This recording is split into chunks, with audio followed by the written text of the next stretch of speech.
Saatnya meraih mimpimu, arahkan pandangan ke depan, Tuhan kan menuntunmu.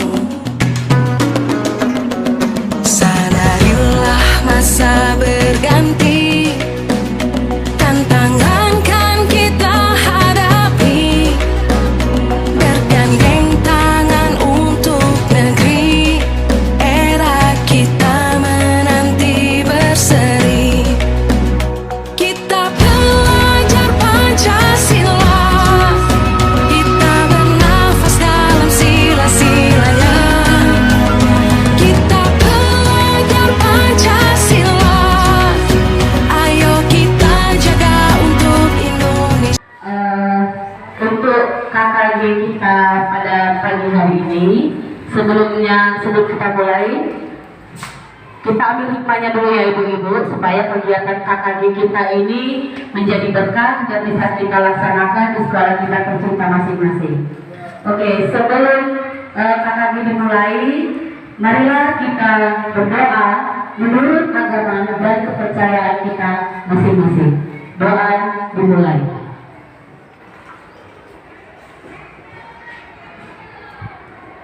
Doa selesai. Oke ibu, untuk persingkat waktu, saya mengucapkan Assalamualaikum warahmatullahi wabarakatuh. Waalaikumsalam warahmatullahi wabarakatuh. Pada pagi hari ini, semoga kakak kita diberkati oleh Allah Subhanahu Wa Taala dan kita harus hikmahnya ya Bu ya. Di sini saya ingin menyampaikan tentang topik kita, saya sebagai guru penggerak yang temanya sebagai guru penggerak kita harus bergerak bahwasanya dari diri kita sendiri, kemudian bergerak kita melakukannya, dan menggerakkan kita memberi motivasi kepada teman-teman kita. Insya Allah ibu-ibu di sini menjadi guru penggerak berikutnya. Amin. Oke ibu, saya memperkenalkan dulu diri ya Bu ya. Nama saya Ibu Eka Supriyani Nasution. Saya angkatan 9, di mana guru penggerak ini saya didampingin oleh dua ibu-ibu yang hebat, yaitu hasil saya Ibu Marwati Simanjunta dan ibu pengajar praktik saya Ibu Mastina Asmara. Nah, dua ibu ini luar biasa karena memang yang satu dari guru berprestasi dan hasil kita dari mulai guru penggerak, beliau sudah menjadi fasil sampai sekarang angkatan 9. Sebelum kita mulai KKG, saya ingin membuat kesepakatan kelas. Sebentar ya ibu. Nah, kesepakatan dalam kegiatan kita ini. Coba ibu-ibu lihat dulu. Di sini ada dalam proses kegiatan kita tidak boleh dibuat dalam arti waktu saya menyampaikan arahan, memberikan materi, saya mohon sekali kepada ibu-ibu tidak ngobrol dengan ibu-ibu pastinya. Dan kemudian jika ada satu yang berbicara, yang lain mendengarkan. Jadi apa yang disampaikan kita bisa mengetahui dan memahaminya. Kemudian jika ingin ibu-ibu pastinya ke kamar mandi, kepingin sesuatu yang perlu terlebih dahulu izinnya ibu-ibu. Dan kemudian pada saat proses kegiatan berjalan, mohon ibu-ibu HP disalurkan. Jangan dimatikan Bu, kalau ada keluarga yang perlu ya Bu ya. Nah, dari keempat kesepakatan kita, adakah ibu-ibu yang mau disampaikan? Ada ibu-ibu? Pas? Oke. Iya. Untuk memulai KKG kita sebagai warga negara Indonesia, kita telah mencintai negara Indonesia yang disimbolkan dengan lagu Indonesia Raya. Saya mohon kepada ibu-ibu berdiri untuk menyanyikan lagu Indonesia Raya.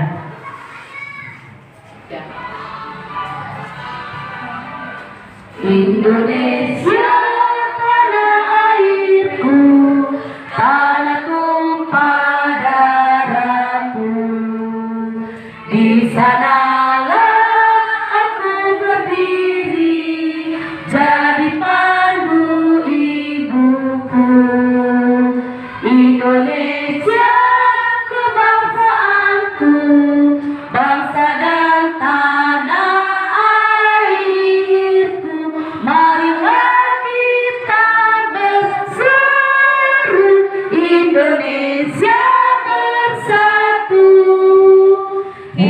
Kataku hiduplah negeriku, bangsaku, rakyatku semuanya. Bangunlah jiwanya, bangunlah badannya untuk Indonesia Raya. Sama-sama dulu. Indonesia Raya, merdeka, merdeka, tanahku, negeriku yang ku cinta. Indonesia Raya, merdeka, merdeka, hiduplah Indonesia Raya. Indonesia Raya, merdeka, merdeka, tanahku, negeriku yang ku cinta. Indonesia Raya, merdeka, merdeka, hiduplah Indonesia Raya. Hadirin bisa duduk.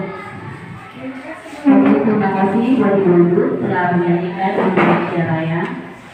Nah, next kita lanjut ya ibu-ibu dengan KKG kita berikutnya. Di KKG kita ini saya ingin menyampaikan tentang materi budaya positif. Di mana materi budaya positif ini saya bagi 6 ya ibu-ibu. Ada disiplin positif, nilai-nilai kebajikan universal, teori motivasi, keyakinan kelas, kebutuhan dasar manusia, 5 posisi kontrol, dan segitiga restitusi. Dari keenam ini, ibu-ibu sekalian, saya ingin menjabarkan tentang nilai-nilai kebijakan, kebajikan. Sebelumnya, ada pertanyaan pemantik.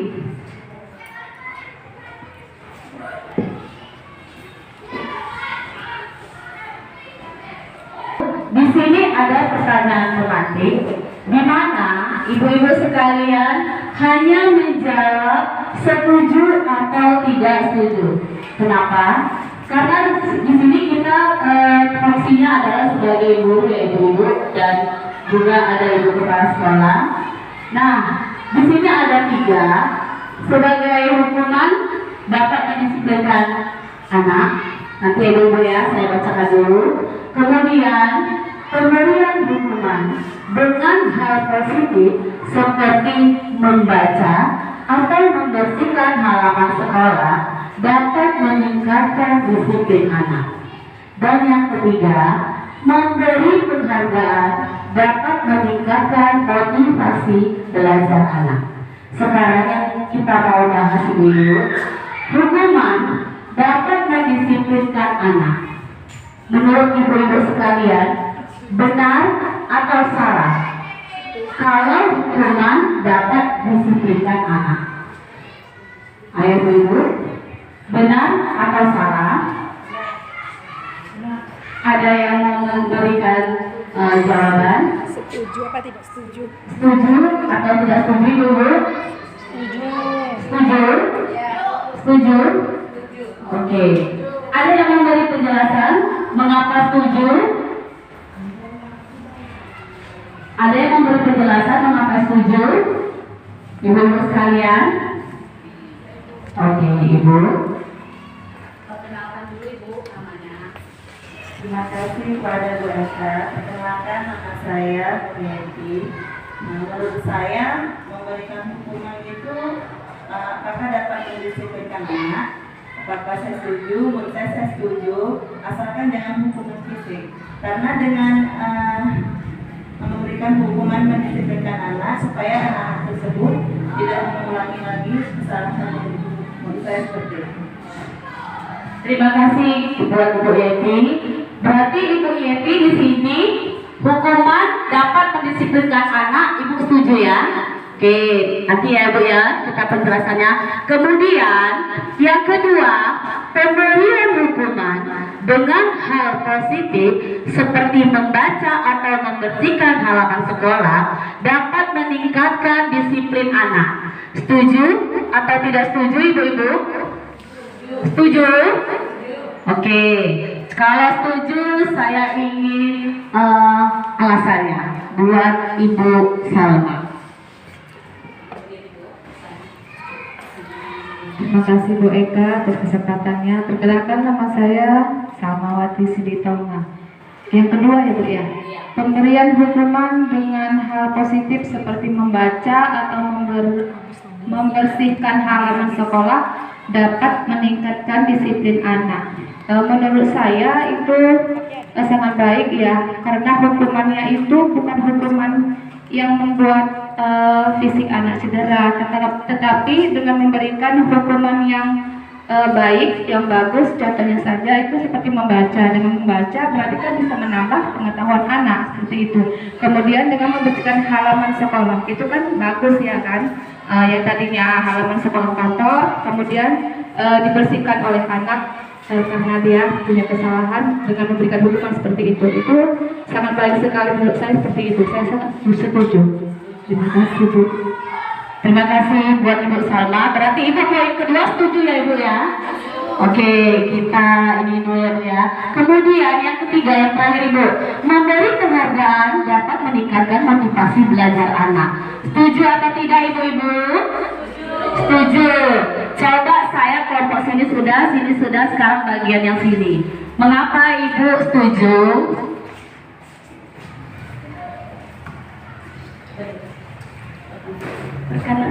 Perkenalkan, nama saya Rizky Pita Panda.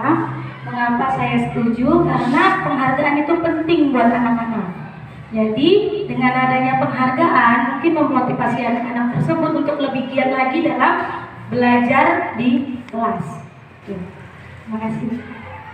Terima kasih Bu Pipi atas pendapatannya di poin ketiga. Nah, di sini Ibu semuanya setuju ya tadi saya ini kan. Ibu-ibu,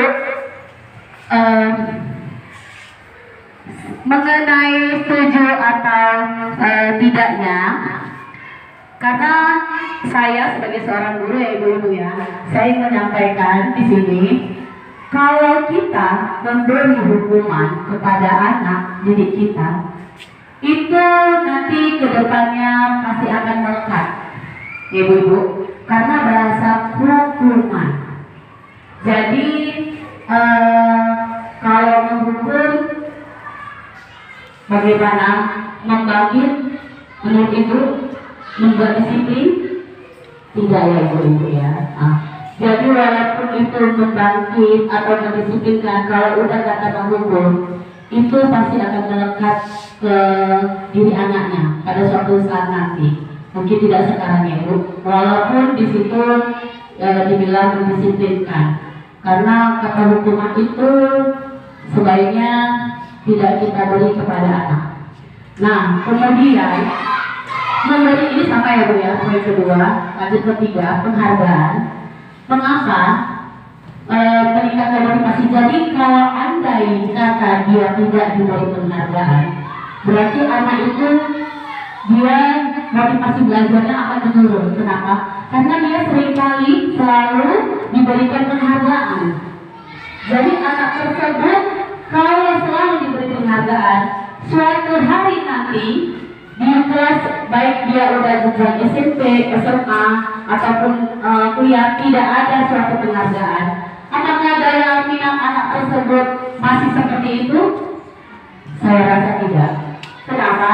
Karena dia berambisi selalu mengadakan penghargaan. Jadi kita sebagai seorang guru jangan selalu sering-sering memberi penghargaan yang hanya memotivasi sesaat. Karena penghargaan itu tidak selamanya anak itu dapatkan Ibu-ibu. Karena setiap guru, setiap sekolah pasti berbeda. Mungkin saja dia di SD selalu diberi penghargaan, jadi dia minatnya tinggi. Dan di kemudian hari nanti anak tersebut tidak ada diberi penghargaan. Jadi dia merasa motivasinya itu pastinya akan menurun. Jadi di sini saya sampaikan kepada ibu-ibu, kalau untuk memberi penghargaan atau hadiah itu dapat menurunkan motivasi belajar. Paham ibu-ibu sampai di sini? Oke, jadi hukuman itu tetap melekat di hati ya Bu ya. Oke, kita lanjut kepada makna disiplin. Berasal dari bahasa Latin yang artinya disiplin itu belajar ya Ibu ya. Makna asal dari kata ini berkonotasi dengan disiplin diri dari murid-murid sport and club. Baru kemudian disiplin diri membuat orang menggali potensi menuju sebuah tujuan apa yang dia hargai. Nah, di sini tentang disiplin ya Bu ya. Kemudian yang terakhir, poin yang terakhir, namun dalam budaya kita makna kata disiplin telah berubah Bu, menjadi suatu yang dilakukan seseorang pada orang lain untuk mendapatkan kepatuhan. Kecenderungan umum adalah menghubungkan kata disiplin dengan ketidaknyamanan, bukan dengan apa yang kita hargai atau pencapaian suatu tujuan kuliah. Nah, sebagai seorang guru, kita perlu nggak ibu-ibu disiplin? Perlu ya Bu ya, baik disiplin tentang diri kita maupun disiplin tentang siswa kita atau kelas kita. Ibu-ibu, disiplin itu kalau kita jalankan itu sebenarnya dari hati nurani kita apa tidak dulu? Iya, dari hati nurani. Kenapa? Karena kalau dari hati nurani, insya Allah disiplin itu tidak berat kita laksanakan Bu. Iya kan? Iya kan? Ibarat kata Bu, dulu saya masih kecil. Kalau kita tidak ikhlas cuci piring Bu, satu piring saja itu terasa berat sekali. Benar nggak Bu? Benar nggak? Nah, kalau kita ikhlas, tak usahakan satu piring Bu. Segunung ya Bu, setumpuk piring yang penuh habis acara. Kalau dengan hati yang ikhlas, insya Allah terasa ringan beban itu. Benar nggak Bu? Iya. Jadi disiplin itu bukan hanya juga peraturan, ya kan Bu? Tapi perlu kita hati nurani kita gerakan. Maka disiplin itu dapat berjalan dengan lancar. Salah juga Ibu. Nah, di sini ada Bapak Ki Hajar Dewantara, ya Bu. Di sini sebenarnya kita sudah belajar IKM ya Bu ya, kurikulum merdeka. Nah, Bapak Ki Hajar Dewantara dari dahulu merdeka itu beliau katakan adalah tidak hanya terlepas dari perintah. Apa maksudnya itu Bu? Tidak terlepas dari perintah, ya, ya Bu. Kemauan dari diri sendiri, iya benar. Nah, hanya akan tetapi juga cakap buat memerintah diri sendiri. Cuma itu memerintah diri sendiri. Iya benar sekali, kesadaran diri sendiri. Bu, diri kita sendiri ini kita yang merintah Bu.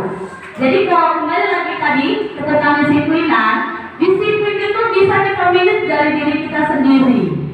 Dalam arti bukan hanya kita perintah siswa kita harus disiplin begini begitu, tidak Bu. Tidak akan mungkin terciptanya siswa yang disiplin kalau tidak dimulai dari gurunya sendiri. Benar nggak Bu? Iya. Jadi kesadaran itu perlu nomor satu ya Bu ya. Nah di sini kata merdeka dalam arti bebas, tapi bukan tidak terarah.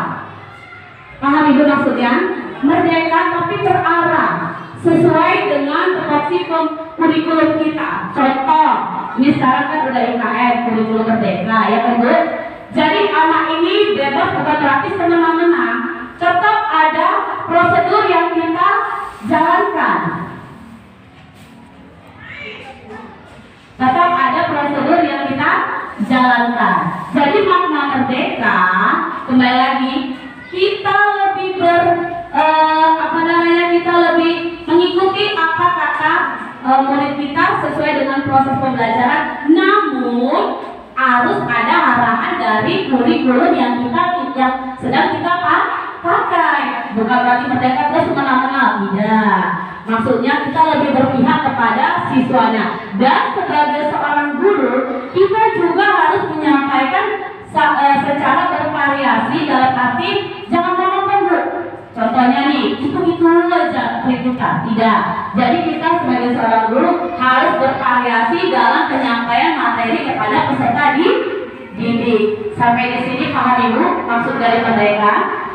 Oke, kita lanjut ya Ibu-Ibu. Nah, penerapan budaya positif. Budaya Indonesia ini terkenal akan budaya Bu ya. Nah, budaya positif maksudnya di sini adalah nilai-nilai keyakinan dan kebiasaan-kebiasaan di sekolah yang berpihak pada murid agar murid dapat berkembang menjadi pribadi yang kritis, penuh hormat, dan bertanggung jawab. Nah, ini Bu harus kita tanamkan budaya positif di sekolah kita. Apa itu? Seperti apa itu di sekolah kita budaya positif? Contoh Bu, kembali lagi kedisiplinan. Ya kan Bu? Kalau budaya itu kan harus kita lestarikan kan Bu? Jadi disiplin itu harus kita lestarikan dari zaman kurikulum apa? CBSA ya Bu ya.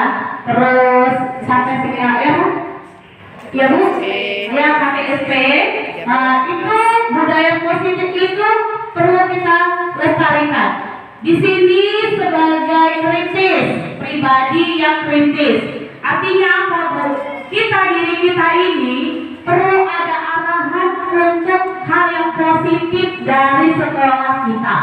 Contoh kecil tadi disiplin, itu budaya positif. Kemudian Bu, buang sampah itu termasuk nggak? Contoh buang sampah pada tempatnya, budaya positif nggak Bu? Iya, budaya positif, ya kan Bu? Banyak sebenarnya contohnya. Penuh hormat, contoh Bu, saya ini sebagai seorang guru, Ibu kepala sekolah, saya penuh hormat dengan atasan saya. Kalau kita dengan murid berarti murid kita yang menghormati kita.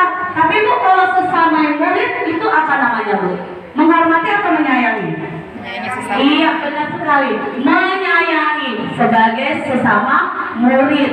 Nah, murid terhadap guru menghormati. Itu budaya positif nggak Bu? Budaya positif saling menghargai sesama teman, saling menghormati, saling kasih sayang, budaya positif. Dan bertanggung jawab. Maksudnya apa sih bertanggung jawab? Apa yang kita kerjakan, apa yang kita perbuat, kita dapat mempertanggungjawabkannya. Contoh kecil, di kelas saya ada piket kelas Bu. Kan sudah ada nih prosedur nama-namanya. Kan menjalankan disiplin itu budaya positif juga kan Bu. Piket kan juga budaya positif. Nah, apabila anak tersebut tidak menjalankan piketnya, dia bisa bertanggung jawab atas apa yang dia perbuat. Jadi kita sebagai seorang guru, kita harus menanamkan anak itu dapat bertanggung jawab. Berarti sebagai seorang guru kita tanamkan agar anak tersebut apa yang dilakukannya dia dapat bertanggung jawab. Seperti kita Bu, guru, administrasi, ya kan Bu, waktu pemeriksaan bertanggung jawab kita atas administrasi di kelas kita. Bertanggung jawab, kenapa? Karena rasa bertanggung jawab ini sangat perlu, bukan hanya untuk siswa, kita juga sebagai seorang guru, ibu kepala sekolah juga. Sampai di sini paham Ibu tentang bertanggung jawab, tentang penuh hormat dan kritis? Oke. Nah, di sini ada nilai universal, di mana nilai kebajikan adalah sifat positif manusia yang merupakan tujuan mulia yang ingin dicapai setiap individu, diri kita sendiri. Jadi sifat yang mulia itu semua adalah tujuan mulia itu ingin dicapai oleh kita semua. Iya kan Bu? Hal-hal yang positif. Kemudian nilai tersebut bersifat universal dan lintas bahasa, suku, bangsa, agama maupun latar belakang setiap perilaku perbuatan memiliki sesuatu. Ya, di sini sudah jelas ya Bu, ada nilai agama, ada nilai bangsa, perilaku, perbuatan. Oke, kita lanjut ya Bu ya. Tadi sudah ada kaitannya dengan. Oke Ibu-ibu, di sini juga ada nilai-nilai kebajikan yang ingin dicapai oleh setiap anak Indonesia. ya, seperti dengan apa ini Indonesia kita kenal dengan profil pelajar Pancasila. Oke, salah satunya nilai apa Ibu? Beriman. Iya, nilai agama, nilai keimanan. Setiap manusia pasti memiliki keimanan, memiliki Tuhan, ya kan Bu? Dan bertakwa kepada Tuhan yang Maha Esa. Ya kan Bu? Kita tidak lepas dari Sang Maha Pencipta. Karena dengan beriman, insya Allah hidup kita akan lebih terarah. Kemudian berakhlak mulia. Ini kita sangat perlu ya Bu, terutama kita sebagai guru. Kita harus berakhlak mulia. Dalam arti Bu, kalau berakhlak mulia seperti contoh kecil, cara berbicara, ya kan Bu? Kita sebagai seorang guru, cara berpakaian, bersopan, itu juga hal berakhlak mulia.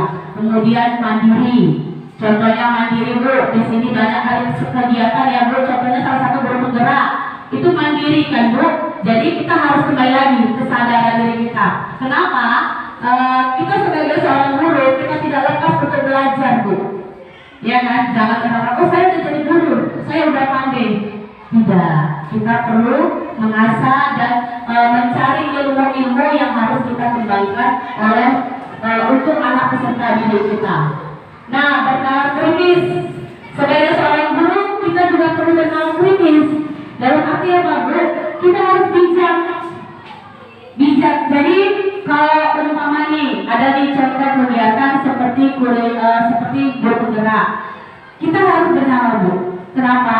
Karena zaman sekarang ini terutama ya Bu ya, zaman sekarang kita sedikit saja ketika informasi, tentunya sekarang IT sangat berperan ya Bu dalam dunia pendidikan. Karena apa? Kita pun guru juga salah satunya mengerjakan tugas menggunakan IT, ya kan Bu? Nah, secara global bergotong royong artinya kita saling membantu, saling membantu sesama guru. Dan kreatif, arti kreatif apa Bu? Cara mengajar kita bervariasi, itu juga bisa dibilang kreatif. Oke Pak Ibu. Nah, tentang nilai-nilai kita adakan sesuai dengan profil pelajar Pancasila. Pastinya Ibu udah paham tentang profil Pancasila ya Bu ya. Beriman kepada Tuhan, berakhlak mulia, kebijakan global, gotong royong, mandiri, kreatif, dan bernalar kritis. Oke Ibu, jangan tegak. Sebelum kita lanjut, mari kita nyanyi dulu tentang profil pelajar Pancasila. Oke Ibu, bisa berdiri sebentar dulu.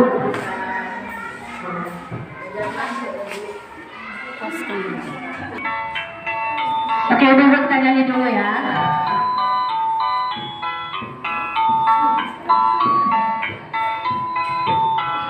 Belajar Pancasila, beriman dan bertakwa pada Tuhan yang Esa, dan berakhlak mulia, berkebinekaan global, gotong royong mandiri, kreatif dan bernalar kritis. Oke Ibu, boleh tepuk tangan. Belajar Pancasila, beriman dan bertakwa pada Tuhan yang Esa, dan berakhlak mulia, berkebinekaan global, gotong royong mandiri, kreatif dan bernalar kritis. Pastinya Ibu-ibu jangan tegang, jangan kaku. Oke? Bisa kita lanjut Ibu-ibu? Bisa. Oke.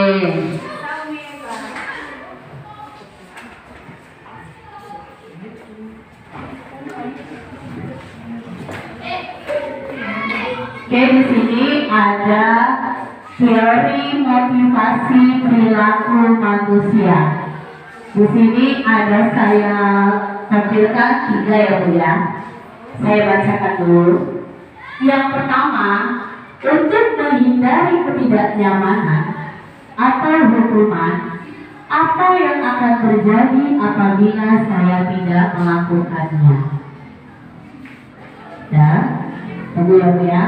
Yang kedua, untuk mendapatkan imbalan dari orang lain, apa yang akan saya dapatkan apabila saya melakukannya? Yang kedua Bu.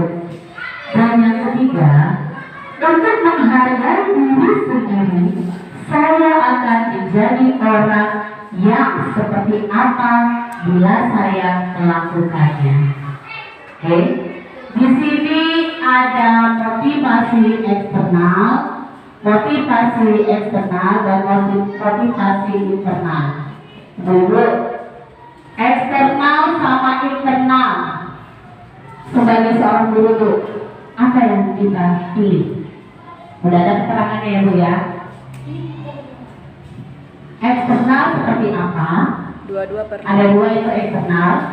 Internal seperti apa? Ibu bisa yakinkan dengan soal-soal yang ada di depan. Saya ulang kembali. Apa yang akan terjadi apabila saya tidak melakukannya? Melakukan apa? Hukuman, ketidaknyamanan. Tadi di awal saya sudah bilang hukuman itu tidak baik apapun bunyinya, karena kata hukuman itu bisa melekat pada anak didik di masa yang akan datang. Dia teringat, oh sama bapak ini saya pernah disuruh catat buku sampai 2 lembar. Oh saya sama ibu ini pernah suruh kutip sampah 1 halaman. Oh sama bapak ini pasti Bu. Saya aja pribadi, saya mesti melekat nih. Melekat kenapa? Gurunya bilang, maaf ya Eka, 1 nomor aja salah ketetek. Udah, itu melekat. Padahal dengan hukuman itu, menurut ibu itu bisa memotivasi saya untuk menghafal kali-kali. Tapi menurut kami sampai saya dewasa, sampai saya punya anak, masih teringat. Dan kemudian yang eksternal kembali, apa yang akan saya dapatkan apabila saya melakukannya? Melakukan apa? Mendapatkan imbalan dari orang lain. Kembali lagi, setiap yang dilakukan harus ada imbalan. Setiap harus dilakukan harus ada imbalan. Apakah seperti itu? Dan kemudian yang terakhir, saya akan menjadi orang seperti apabila saya melakukannya. Itu internal. Apa itu? Untuk menghargai diri sendiri. Kembali lagi yang pertama, disiplin, kesadaran diri, keikhlasan itu ada di diri kita masing-masing. Ya kan Bu? Ya. Jadi dari ketiga poin ini ibu-ibu, ibu pilih yang mana? Menjadi motivasi eksternal kah? Atau menjadi motivasi internal? Ibu yang mana Bu? Eksternal? Udah ada keterangannya masing-masing Bu? Atau internal? Internal? Oke Bu Leli, jawabannya internal. Bu Leli boleh kasih penjelasannya. Kenapa saya memilih motivasi internal? Balik lagi untuk menghargai diri sendiri. Kita menjadi diri sendiri, tidak menjadi orang lain. Apa yang kita buat itu berdampak di diri kita sendiri. Dan kalau kita tidak mau berbuat, tidak usah berbuat. Karena apa yang kita tuai, yang kita tanam itu yang akan kita tuai ke depannya. Oke, tepuk tangan dulu ibu semuanya. Benar sekali Bu Leli. Kembali lagi dari pertanyaannya untuk menghargai diri sendiri. Jadi Bu, kita terlebih dahulu diri dulu kita yang kita perbaiki. Kalau kita sudah bisa menghargai diri kita sendiri, insya Allah kita saling menghargai dengan guru yang lain, baik dengan guru maupun dengan teman sejawat kita.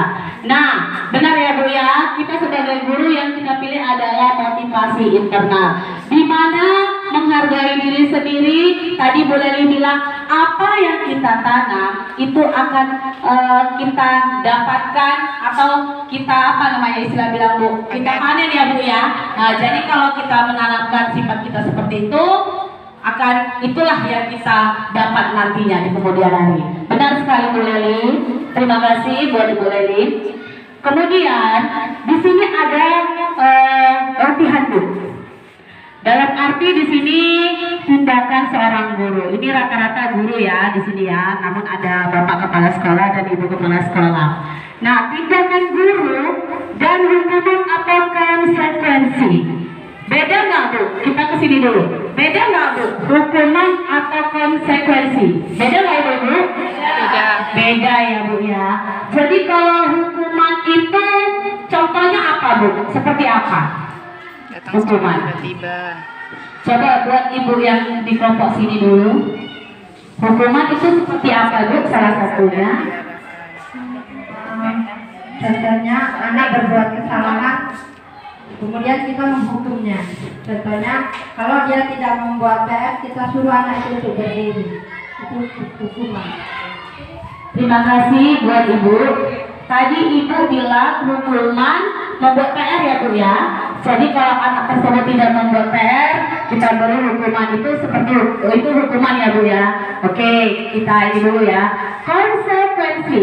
Ayo Bu, konsekuensi seperti apa? Ya, konsekuensi seperti apa? Mengganggu temannya di dalam kelas. Konsekuensinya apa kalau mengganggu? Kalau dia mengganggu misalnya dia menjahili temannya, konsekuensinya pertama kita tanya kenapa kamu menjahili, apa alasan kamu menjahili dia, konsekuensinya minta maaf. Terima kasih Bu Leli. Nah, di sini saya akan menjelaskan ya Bu ya, beda hukuman atau konsekuensi. Pastinya kita di setiap kelas kita masing-masing kita harus membuat kesepakatan kelas, ya kan Bu? Jadi contoh kecil nih Bu, kita ambil dulu tentang hukuman. Kalau kita ambil dari ibu yang tadi ya, Ibu Bu Atun, seperti membuat PR. Kalau tidak membuat PR, maka contoh, maka akan disetrap di depan kelas, gitu ya Bu ya. Iya, itu sebuah hukuman. Makanya kira-kira kalau hukuman seperti itu melekat nggak dia di kemudian hari? Melekat ya Bu ya. Jadi kita konsekuensi. Ini saya ambil. Nah, jika anaknya tidak mengerjakan, kita ambil PR ya Bu. Nanti bisa Ibu arahkan kenapa anaknya tidak mengerjakan PR dan anak tersebut mengakuinya, memperbaikinya. Kita sebagai guru bertanya dulu Bu, jangan langsung memberi hukuman. Kenapa anak tersebut tidak mengerjakan PR? Ya kan Bu? Kita harus tahu dulu latar belakangnya. Jangan kamu nggak buat PR, wah kamu nggak bukan iri. Tidak, itu hukuman, itu hukuman. Tapi kalau konsekuensi, kita tanya dulu, kenapa dia tidak mengerjakan PR? Kenapa PR tersebut tidak siap? Mengapa PR tersebut tidak dikumpulkan dengan waktu yang ditentukan oleh ibu guru? Nah, jadi kita mengasih arahan. Pastikan anak itu beribu-ribu alasan, beribu jawaban kan, Bu, saya begini, saya begitu, yang ini, yang itu. Kita tanya. Nah, kembali lagi kita sebagai seorang guru kita mengarahkan agar anak tersebut kemudian hari tidak lagi membuat seperti itu. Karena memberikan hukuman itu tidak baik ya Ibu-ibu. Nah, kembali ke latihan kita. Mencatat 100 kali dalam buku kalimat. Saya tidak akan terlambat lagi karena terlambat sekolah. Kita garis bawah Ibu, mencatat 100 kali. Hukuman atau konsekuensi? Hukuman. Kita kunci dulu ya Bu ya. Hukuman kita garis bawahi 100 kali. Ya kan Bu? Nah, yang kedua, lari mengelilingi lapangan 2 kali karena terlambat hadir di sekolah. Kita garis bawahi mengelilingi lapangan 2 kali. Nah, itu gimana itu kalau mengelilingi lapangan 2 kali? Berubah konsekuensi apa hukuman itu? Hukuman. Kita kunci dulu. Oke. Lanjut yang ketiga. Murid diminta untuk push up. Pasti udah tahu ya Bu ya, push up ya Bu. Apalagi Ibu ini guru olahraga. Push up 15 kali. Karena tidak menggunakan masker ke sekolah. Ini zaman COVID, ya kan Bu? Kita wajib itu kan, tapi apakah benar? Push up 15 kali. Nah, jadi kita kembali lagi ke sini. Hukuman atau konsekuensi?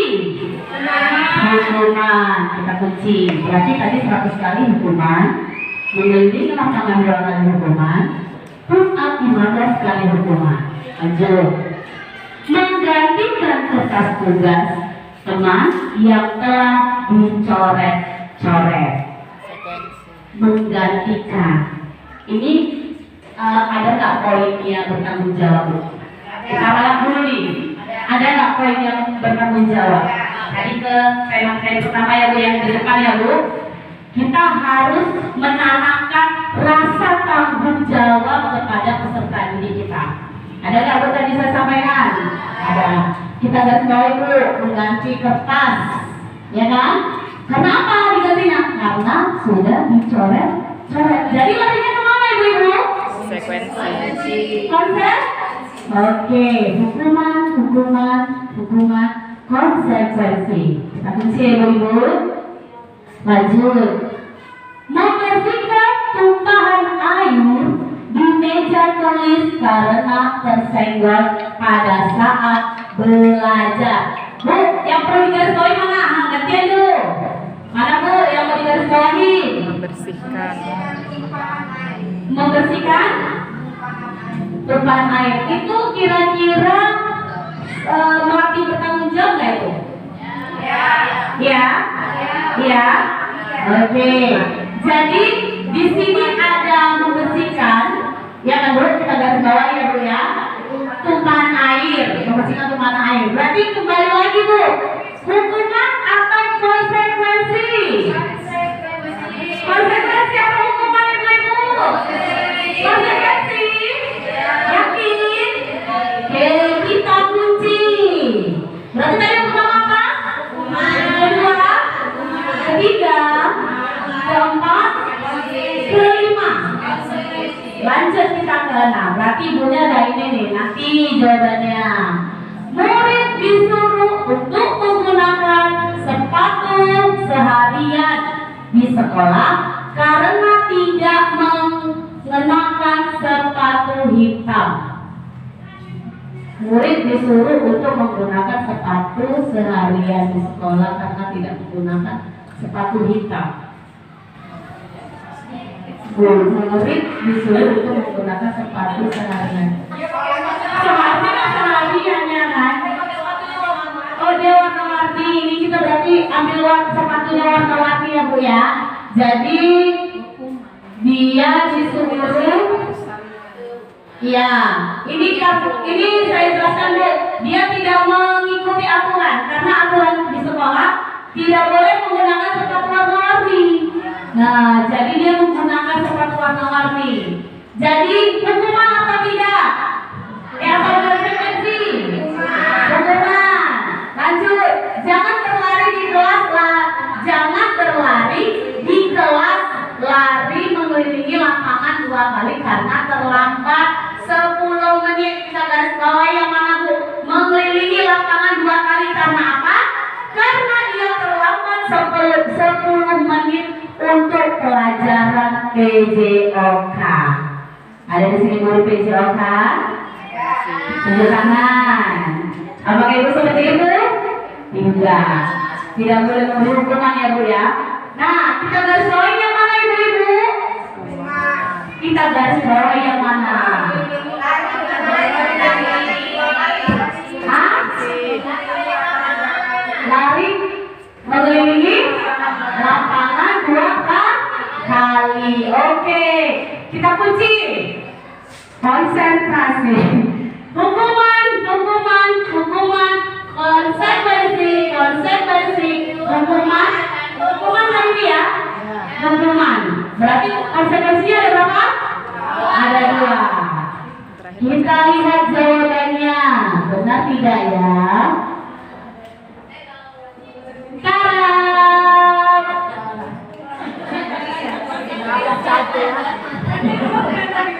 Berarti benar untuk guru PJOK-nya. Saya tidak memberi hukuman guru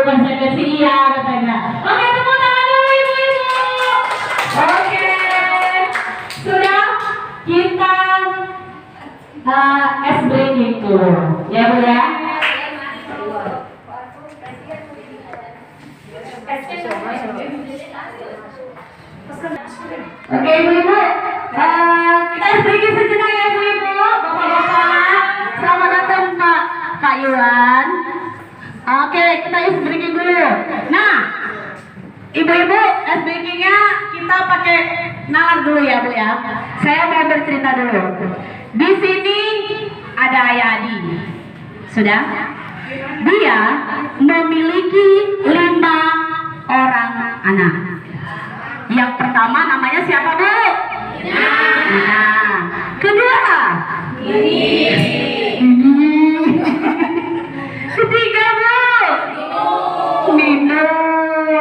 Keempat ibu-ibu?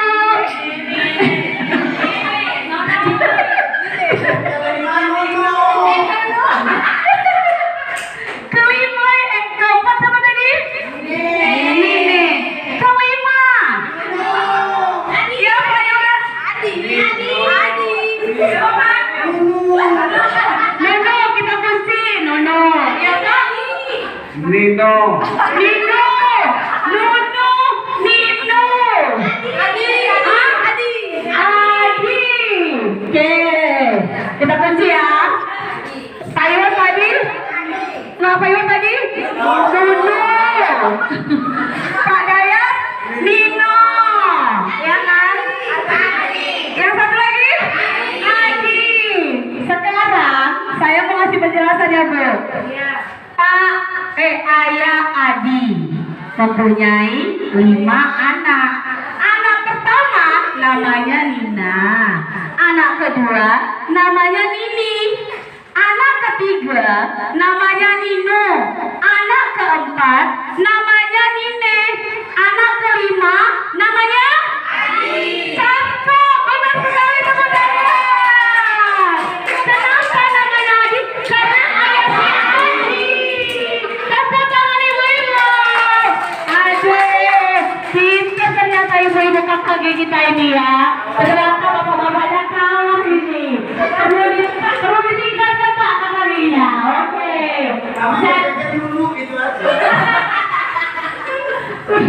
Oke ya Bu, Pak.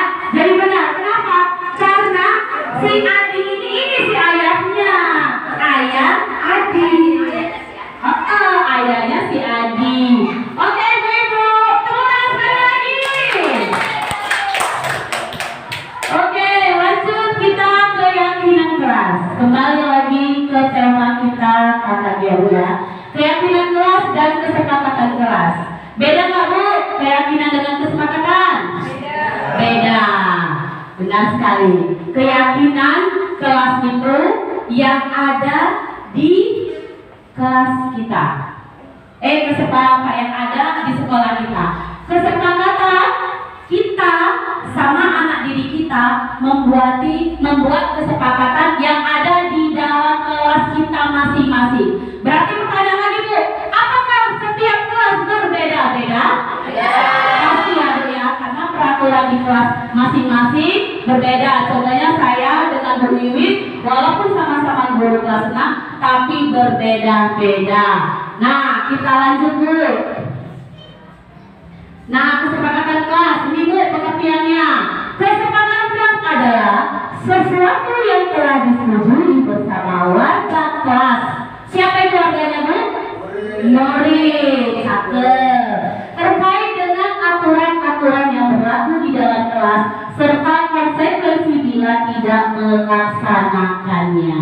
Contoh, kalau tidak mengumpulkan PR tadi ya Bu yang dibuat contoh oleh Bu Atun, PR. Ini kita kaji lagi PR. Tidak tepat waktu yang sesuai disepakati, itu kita bisa memberi konsekuensi kepada peserta didik, tidak hukuman lagi, ya Bu. Jadi kita KKG ini tahu mana hukuman, mana konsekuensi. Nah, lanjut Bu tentang keyakinan kelas. Keyakinan kelas adalah sesuatu yang diyakini bersama yang berasal dari penyatuan pikiran untuk menjadi nilai-nilai kebijakan untuk dapat dilaksanakan di dalam dan di luar kelas. Dari kedua tadi Bu, saya simpulkan baik tadi tentang keyakinan kelas maupun tentang kesepakatan kelas. Saya ambil contoh. Kalau kita mengejek teman, itu masuk di mana Bu? Keyakinan kelas atau di kesepakatan kelas?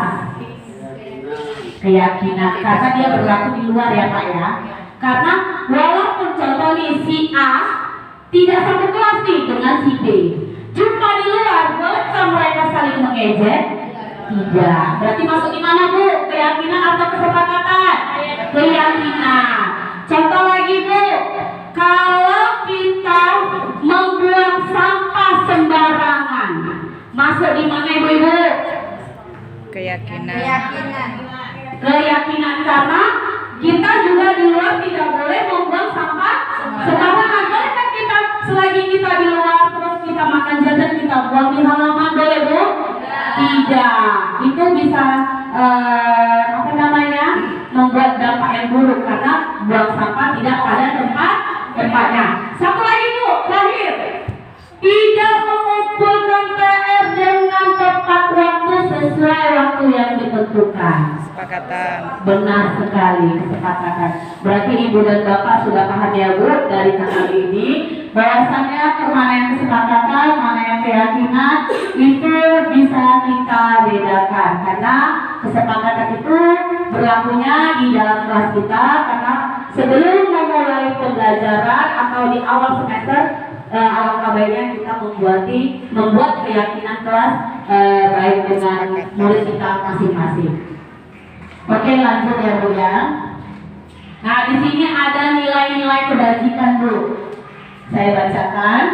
Yang diterima secara universal lepas dari latar belakang budaya, bahasa, suku bangsa maupun agama berupa hal-hal seperti keadilan, kehormatan, peduli, integritas, kejujuran, pelayanan, keamanan, kesabaran, tanggung jawab, mandiri, prinsip, keselamatan, kesehatan, dan masih banyak lainnya.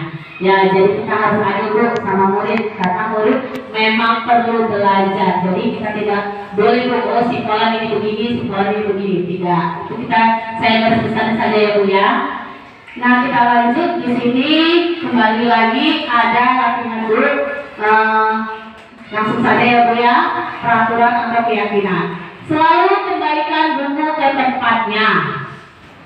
Ya Bu ya, dilarang mengganggu orang lain. Hadir di sekolah 15 menit sebelum pembelajaran dimulai, dilarang melakukan kekerasan, dilarang menggunakan narkotika, pergantian atau bunyi-bunyian, jangan berlari di kelas. Nah, kira-kira itu keyakinan atau kesepakatan Bu. Nomor 1 Bu. Bacakan lagi kecil.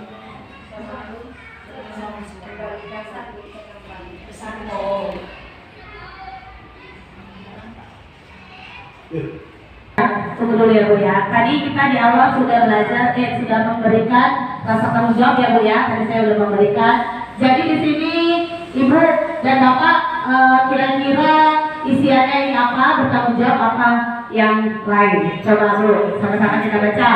Selalu kembalikan buku ke tempatnya. Rasa apa Bapak? Tanggung jawab tadi ya? Tanggung jawab. Tanggung jawab ya Pak ya? Ya. Oke, cakep. Kemudian dilarang mengganggu orang lain. Kembali tadi ke posisi yang tadi Pak. Menghormati, tanggung jawab, nilai-nilai tadi. Nilai-nilai kebajikan. Yang kedua apa? Menghormati, kita kunci dulu.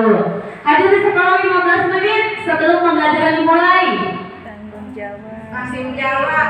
Ayo, disiplin atau tanggung jawab? Disiplin atau tanggung jawab?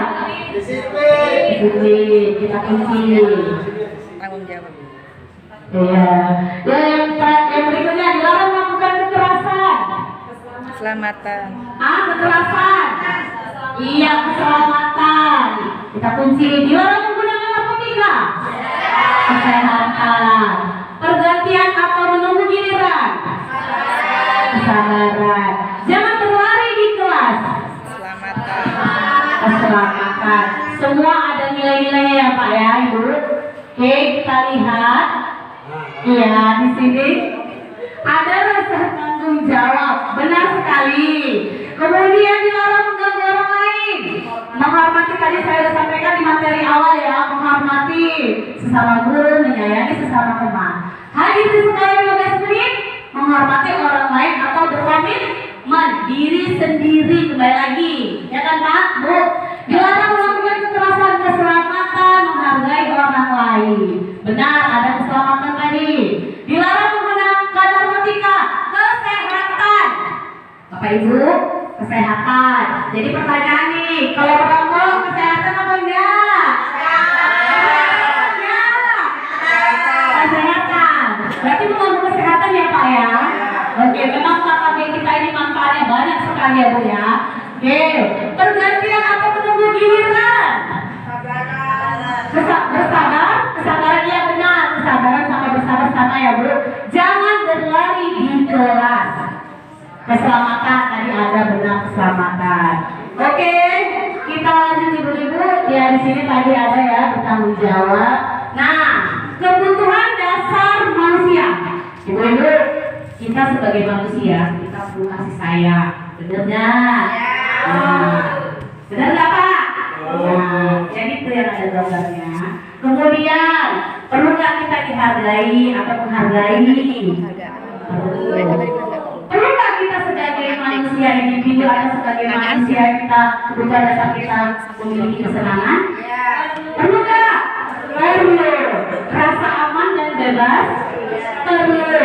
Dari kebutuhan dasar semua ini, jika ada satu saja yang tidak kita miliki, maka kita tidak akan bahagia. Kenapa?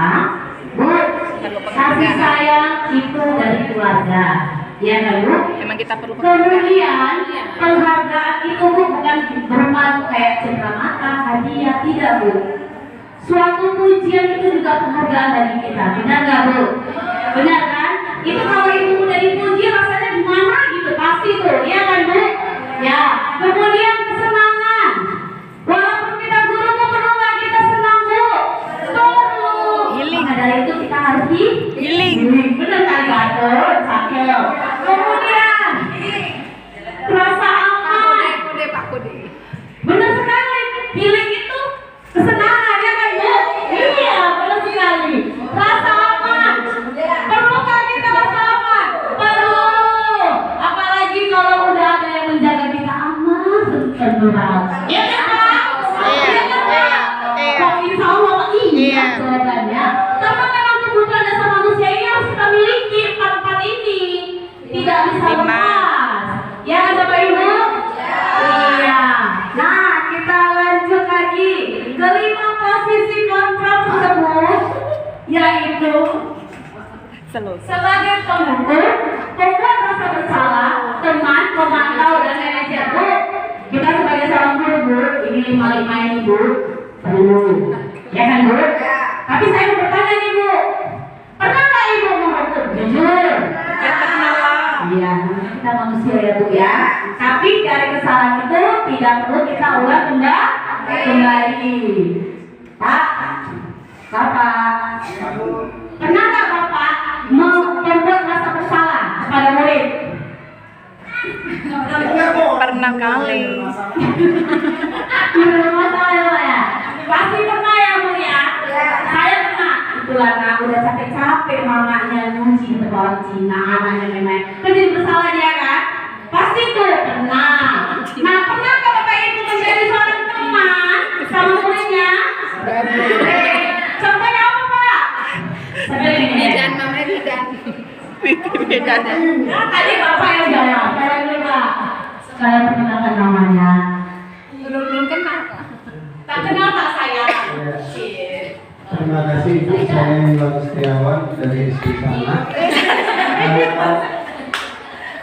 Saya sering sebagai teman dari peserta didik saya, artinya menerima curhatannya, kemudian memberikan solusinya, ngajak mereka bermain bersama dan bergembira. Oke, tepuk tangan semuanya. Oke, bagus sekali ya Pak ya. Yang pastinya kita sebagai seorang guru karena kita berperan sebagai teman sama peserta didik kita. Pemantau pastinya ya Bu. Dan manajer. Kata manajer pasti tahu ya Bu ya, mengatur. Jadi Bu, Satu lagi pertanyaan yang terakhir dari 5 posisi kontra ini. Manakah yang ibu sangat perlukan atau ibu ambil dari kelima ini sebagai seorang guru? Idealnya Manajer? Ideal. Iya Pak, kita sebagai manajer. Kenapa?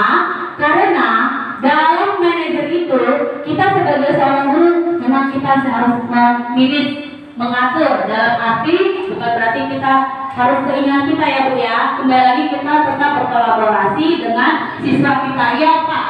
Benar sekali, kita ambil posisi manajer. Oke. Nah di sini ada ya Pak ya tentang manajer, penghubung, teman, pembenaran rasa bersalah dan pemantau. Ya saya bacakan ya Pak ya. Sebagai manajer mengajukan pertanyaan karena kita manajer kita memberi pertanyaan, siswa yang menjawab. Kemudian lagi mengeluarkan pribadi. Sebagai seorang guru kita juga harus menanamkan kepribadian terhadap peserta didik kita selain bertanggung jawab. Ya kan Pak? Dan berikutnya bagaimana cara saya bila memperbaiki keadaan. Jadi Pak, Ibu, jika kita mempunyai anak yang bermasalah itu tidak perlu kita salahkan dulu. Kenapa? Kita harus memberi penjelasan. Di mana penjelasan itu? Kita harus memberi mengetahui dulu kenapa permasalahan itu terjadi. Contoh kecil kayak terlambat. Kenapa dia terlambat? Pasti ada sebabnya. Nah, jadi kesalahan itu kita harus menyampaikan kesalahan itu tidak perlu diulang kembali. Dari kesalahan itu adalah sebuah pelajaran yang harus kita perbaiki. Itulah salah satu sebagai manajer, sebagai seorang guru. Nah, di sini ada contoh kasus ibu-ibu. Saya bacakan. Ibu Dani sedang menjelaskan pelajaran bahasa Inggris di papan tulis. Namun beliau memperhatikan bahwa pelajar malah tiduran dan tampak acuh tak acuh. Saya simpulkan aja ya Bapak Ibu. Di sini di dalam kelas ini sedang menjalankan pembelajaran bahasa Inggris. Namun anak tersebut tidak acuh dengan pelajaran bahasa Inggris. Dan ibu tersebut tahu bahwa si pelajar ini tidak acuh dengan pelajaran bahasa Inggris. Jadi dipanggillah dia ke depan dan disuruh mengerjakan tugas yang diberikan. Namun spidol yang ibu guru berikan kepada dia untuk menjawab pertanyaan yang diberikan, malah spidolnya dimain-mainkan. Jadi di sini ada posisi-posisi yang Bapak Ibu harus harus yakini sebagai seorang guru. Yang pertama, posisi kontrol apa yang diambil oleh ibu tadi dalam pendekatannya pada pelajar. Kemudian membaca sikap pelajar, kira-kira kebutuhan apa yang diperlukan pelajar. Dan yang ketiga, bila mana Ibu Dani mengambil posisi pemantau, apa yang akan dilakukan atau dikatakan olehnya. Kemudian yang terakhir, apabila Anda adalah kepala sekolah di sekolah, pelajar mengetahui hal-hal ini. Bagaimana tindakan Anda sebagai seorang kepala sekolah? Ya kan Ibu? Kira-kira Ibu di sini posisi kontrol apa Bu dalam kasus ini yang kita ambil oleh Ibu Dani dalam pendekatannya pada pelajar? Tadi ada 5 posisi kontrol kan Bu, pemantau, teman, merasa bersalah, manajer, lagi tadi Penghukum. Kira-kira Bu, posisi kontrol apa yang kita ambil dari kasus Ibu Dani dan Ajar? Ibu Dani seorang guru bahasa Inggris. Tidak rasa bersalah.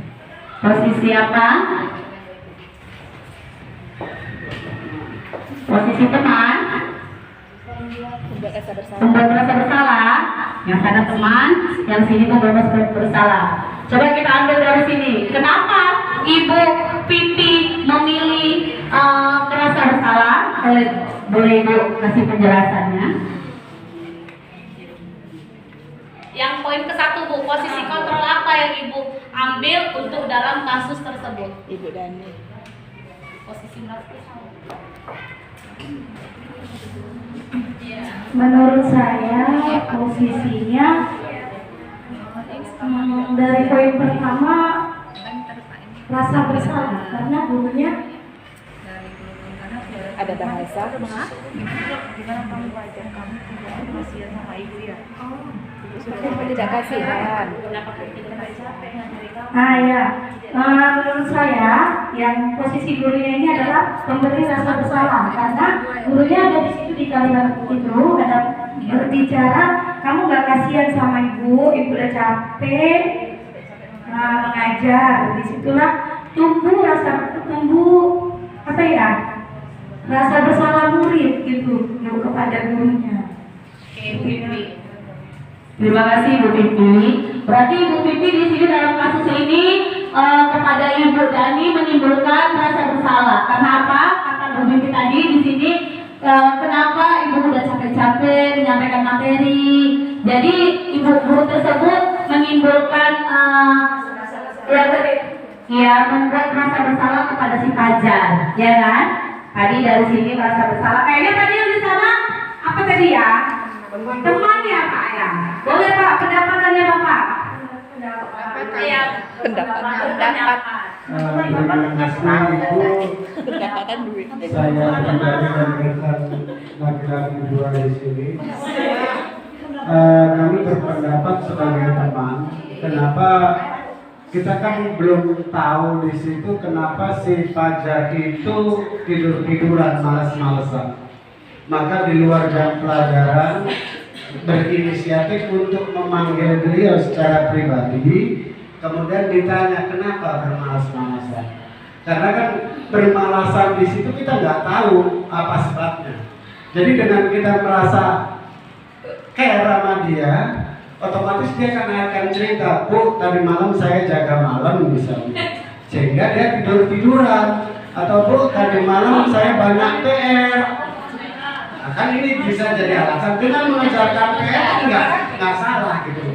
Maka pada waktu pelajaran bahasa Inggris, karena dia orang Jawa nggak ngerti Inggris, tidur-tiduran aja gitu. Itu. Jadi pertanyaan itulah yang pendekatan secara psikologi terhadap si Fajar itu tadi. Terima kasih. Terima kasih buat Pak Iwan. Oke, tepuk tangannya dulu Ibu-ibu.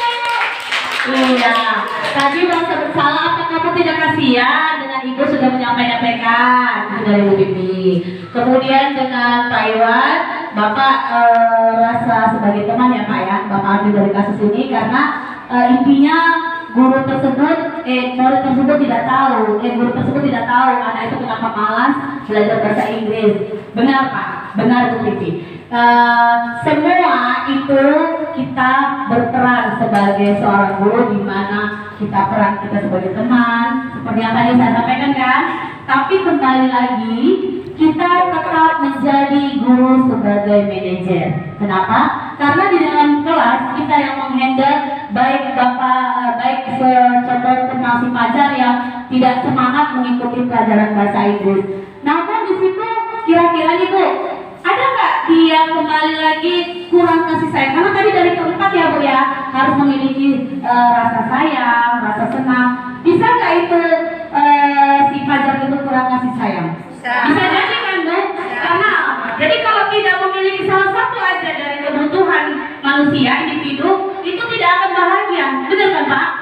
Iya kan? Kembali lagi rasa senang, rasa sayang, kepingin dihargai, dan masa tadi seperti si Fajar tadi tidak bersemangat.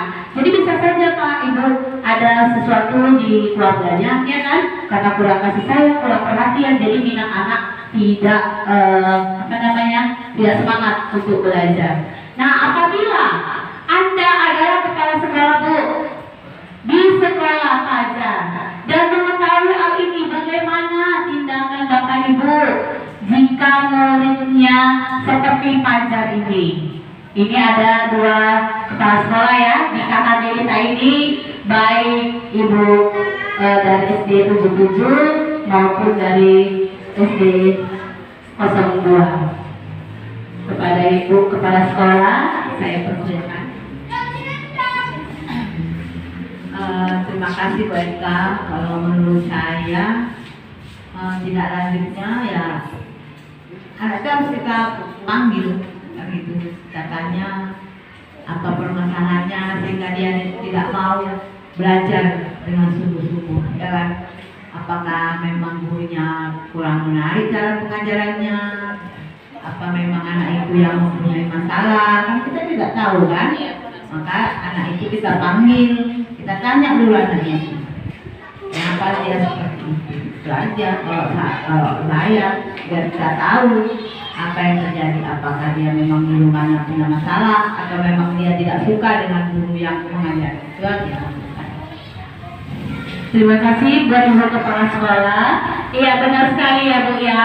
Jadi anak ini terlebih dahulu kita panggil ke menghadap Kepala Sekolah apa dan mengapa dia seperti itu. Bisa jadi benar ya Bu yang Ibu bilang Ibu Kepala Sekolah, bisa jadi ada problem di keluarga atau gurunya yang kurang menarik dalam penyampaian materi pembelajaran tersebut.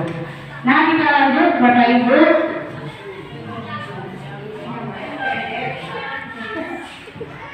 Kita kembali tentang restitusi. Apa itu restitusi? Restitusi adalah proses penciptaan kondisi bagi murid untuk memperbaiki kesalahan mereka. Nah, sehingga mereka bisa kembali kepada kelompok mereka dengan karakter yang lebih kuat. Restitusi juga merupakan proses kolaboratif yang mengajarkan murid untuk mencari solusi untuk masalah mereka dan membantu murid berpikir tentang orang seperti apa yang mereka inginkan dan bagaimana mereka harus memperlakukan orang lain. Bapak Ibu, di sini maksudnya Bu, jika ada anak contoh ya Bu ya terlambat, maka kita jangan langsung Bu ya, menghukum. Kenapa? Karena kita harus terlebih dahulu apa dan mengapa dia terlambat. Dan dari kesalahan yang dia buat, kita sebagai seorang guru kita harus mengarahkannya. Tujuannya agar kesalahan tersebut tidak terulang kembali. Itu tujuannya Bu. Nah, ada 9 ciri-ciri restitusi, yaitu bukan untuk menebus kesalahan. Artinya gini Bu, jangan kita patokan anak itu salah. Kamu ini salah, kamu ini begini, tidak boleh Ibu. Kenapa? Karena itu tidak bisa memperbaiki diri dia. Dia langsung, kalau kita bilang langsung down, gitu kan Bu? Langsung tidak bersemangat, langsung putus asa. Jadi sebagai seorang guru, kita tidak boleh langsung menebus kamu salah karena kamu terlambat. Itu tidak boleh. Kemudian memperbaiki hubungan. Dalam arti Bu, kita memperbaiki hubungan baik dengan dia maupun dengan temannya. Karena kebanyakan Ibu di kelas kalau udah temannya membuat kesalahan terus dimuluk-mulukin, ya kan Bu? Itu tidak boleh. Kemudian tawaran bukan paksaan. Maksudnya kita sebagai guru, coba nak, kalau umpama terlambat, anaknya biasa tidur jam berapa? Coba kalau tidurnya jam segini, itu tawaran. Dalam arti untuk yang menjadi lebih baik. Kalau anaknya tidur jam 11, otomatis bangunnya akan lama. Dan kalau lama, jadinya terlambat apa tidak? Anak itu berpikir, ya kan Bu? Tapi kita kasih tawaran, bagaimana kalau anak Ibu tidurnya jadi lebih awal? Anak itu akan bilang, saya akan mencoba Bu, tidurnya jam 9, contoh, sekolah kan jam 9. Insya Allah, bangunnya akan cepat. Karena udah cukup tidurnya, ya kan Bu? Nah, jadi kalau tidurnya cukup, pasti tidak akan kesiangan. Kemudian, dari ke-9 ini Bu, restitusi dari ada cara yang paling baik, ya kan? Kemudian fokus pada karakter bukan tindakan. Karakter anak kita harus tahu dulu, karena setiap anak memiliki berbeda-beda karakter. Walaupun kita penyampaian materinya tidak membeda-bedakan, karena anak sama semua membutuhkan pelajaran. Nah, kemudian fokus pada solusi. Solusinya apa itu Bu? Tentang apa dia membuat kesalahan? Banyak ya Bu, makan di luar kelas, tidak disiplin, terlambat. Nah, kita harus memberi solusi. Kemudian yang terakhir, restitusi mengembalikan murid yang berbuat salah pada kelompoknya dengan karakter yang lebih kuat. Bu, biasa anak kalau kita marahin kira-kira dia sifatnya makin lebih baik atau lebih buruk? Buruk kan Bu? Kemudian anak-anak yang lain pasti mengolah-olah apa yang jadi kena marah sama bu guru, kena marah. Itu membuat diri dia tidak kuat, lemah. Jadi kita membangkitkan lagi. Karena gini, kalau dia terlambat kan malu sama teman-temannya, ya kan? Dia masuk, awalnya udah mulai belajar. Pas Pasti tuh Bu ada rasa malunya, pasti. Udah, ini ya Bu segitiga restitusi. Di mana tahapan-tahapan segitiga ini yaitu stabilkan identitas, validasi tindakan yang salah, menanyakan keyakinan. Nah inilah Bu poin-poin pertanyaan pada segitiga restitusi, baik tentang kesalahan pada anak. Yang intinya menjadi orang seperti apa. Kamu ingin menjadi orang seperti apa? Artinya Bu seperti apa? Harus kita buat anak tersebut menjadi lebih baik lagi, belajar dari kesalahan yang ia perbuat. Kasus ya Bu Ibu.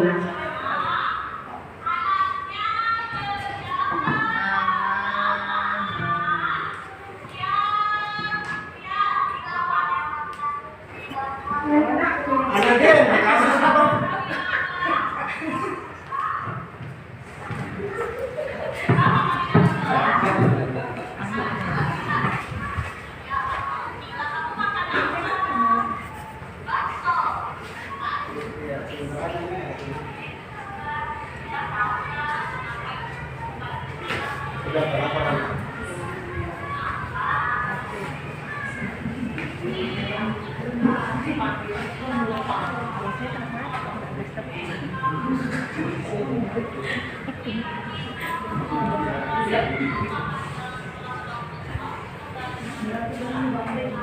Oke Bapak Ibu, itu tadi kita sudah melihat video tentang anak yang bermasalah makan di dalam kelas ya Bu, karena proses pembelajaran sedang berlangsung. Saya sebenarnya di sini menampilkan dua kasus, baik itu tentang terlambat maupun makan di kelas. Namun yang saya putar tadi video tentang pada proses pembelajaran ada anak yang sedang makan di dalam kelas.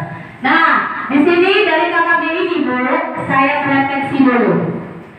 Apakah KKB hari ini bermanfaat Bapak Ibu? Bermanfaat. Apa yang bisa kita ambil dari materi KKB hari ini? Ada yang mau memberi penjelasannya tentang materi apa yang kita dapat di pagi hari ini dalam KKB? Bagus. Terima kasih Bu Eka. Dari KKG hari ini kita akan lebih banyak belajar dari yang biasanya kita melakukan hukuman akan kita rubah menjadi konsekuensi. Kemudian masih banyak lagi pelajaran yang lain yang bisa kita terapkan untuk kita lakukan di dalam kelas. Terima kasih. Terima kasih buat Ibu Atul. Di sini dalam KKG ini sudah pastinya Bapak Ibu saya harapkan ya dapat menjalankannya di sekolahnya masing-masing dan tahu ya Bu ya diri kita di mana letak salah kita, dan insya Allah kita akan memperbaikinya untuk menjadi guru-guru yang hebat dan kepala sekolah juga yang bisa membimbing bagi guru-gurunya, dan kita juga sebagai guru bisa memberikan yang terbaik buat anak-anak didik kita, menjadikan anak yang berkarakter, berbudi-luhur dan pastinya bertanggung jawab. Demikianlah KKB ini saya tutupin dengan wabillahi taufiq wal hidayah. Saya tutup dengan wabillahi taufiq wal hidayah. Assalamualaikum warahmatullahi wabarakatuh.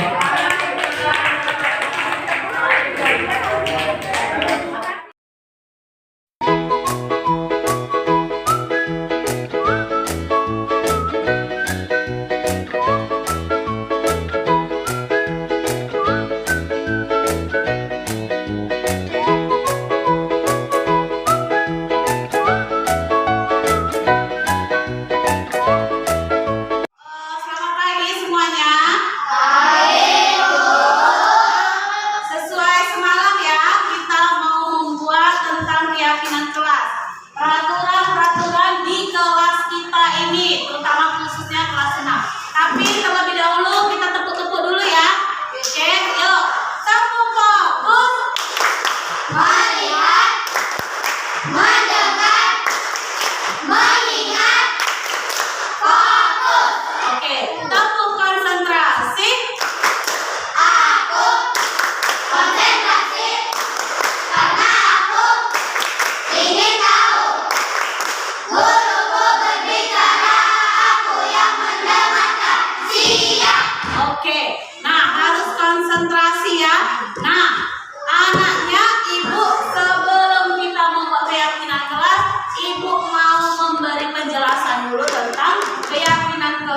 tentang keyakinan sekolah. Nah, keyakinan kelas itu adalah, dengarkan Ibu, harus konsentrasi. Ibu tanya, peraturan-peraturan yang dibuat di dalam kelas kita ini. Oke? Banyak contohnya ya, seperti tidak datang terlambat, tepat mengerjakan PR, ya kan? Mengerjakan PR sesuai dengan waktunya yang ditentukan. Nah, tidak membuang sampah dalam kelas, itu keyakinan kelas. Keyakinan sekolah juga bisa berlaku di mana aja, baik di kelas kita dan juga di luar sana. Contohnya apa? Tidak boleh mengejek sesama teman. Walaupun tidak kelas kita, apakah anaknya boleh mengejek dengan kelas 5 atau kelas 2 adiknya? Tidak kan, Nak? Oke.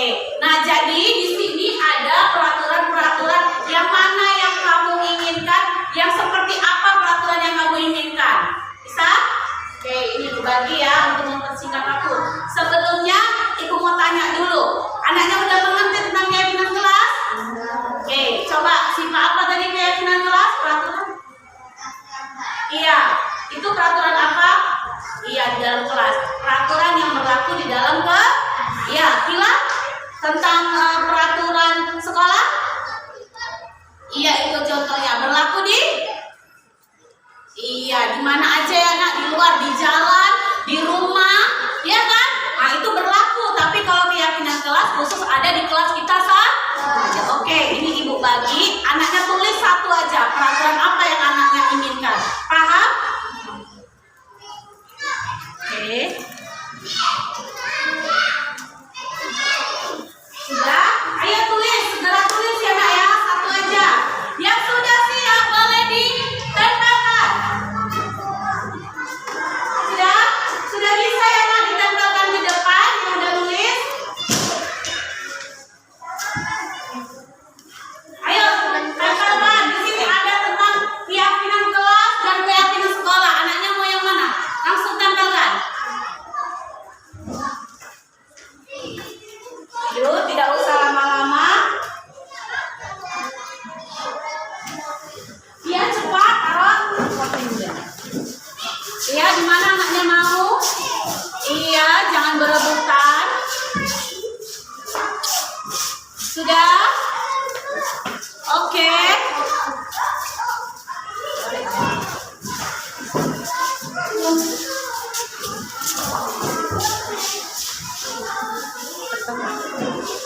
Sudah ya? Iya. Nah, di sini ada Ibu, ambil dulu. Ini punya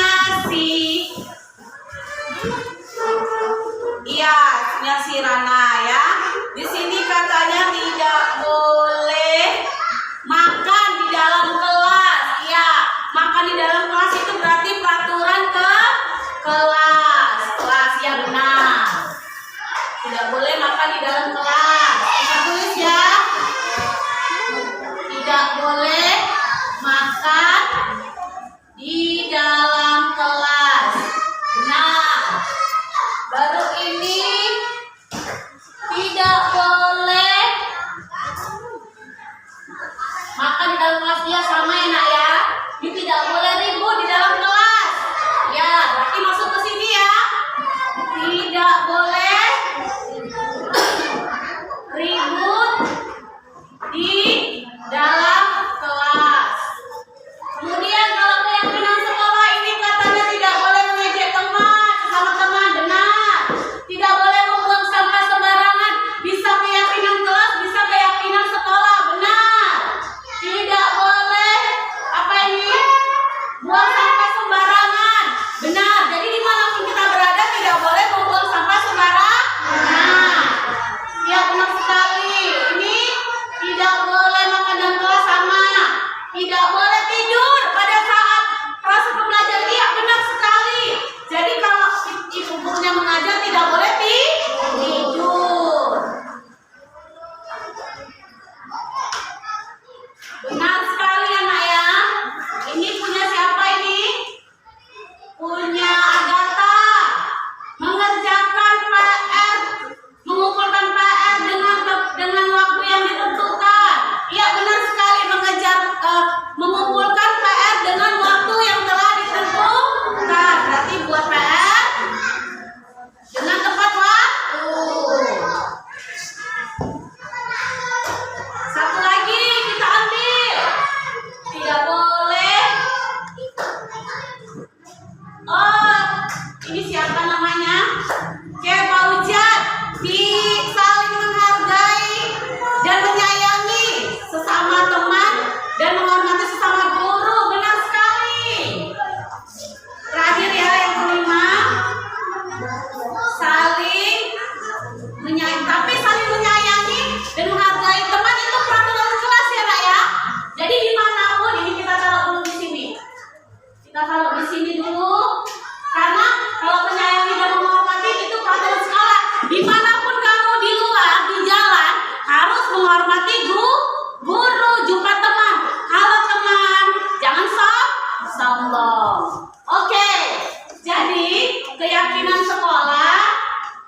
boleh kita memberi hukuman. Oke Bapak Ibu, terima kasih.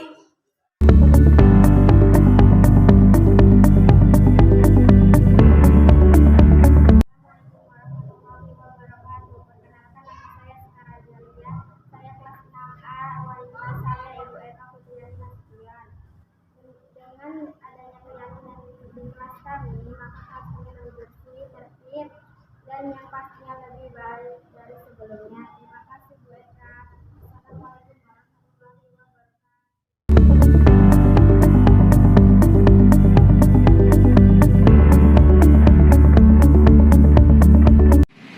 Assalamualaikum warahmatullahi wabarakatuh. Perkenalkan, nama saya Widya Rizkiatika SPD. Saya selaku rekan sejawat dari Ibu Eka Putriani Nasution, calon guru penggerak Angkatan 9 Kabupaten Deli Serdang. Saya akan melakukan testimoni atas pemaparan materi yang sudah dipaparkan oleh Ibu Eka tentang materi budaya positif. Adapun materi budaya positif yang dipaparkan oleh Ibu Eka Putriani Nasution, yang pertama adalah tentang restitusi, yang kedua 5 kebutuhan dasar manusia, yang ketiga posisi kontrol kita sebagai guru, dan yang terakhir pembuatan keyakinan kelas. Terima kasih Bu Eka atas pemaparan yang sudah Ibu paparkan, sangat bagus.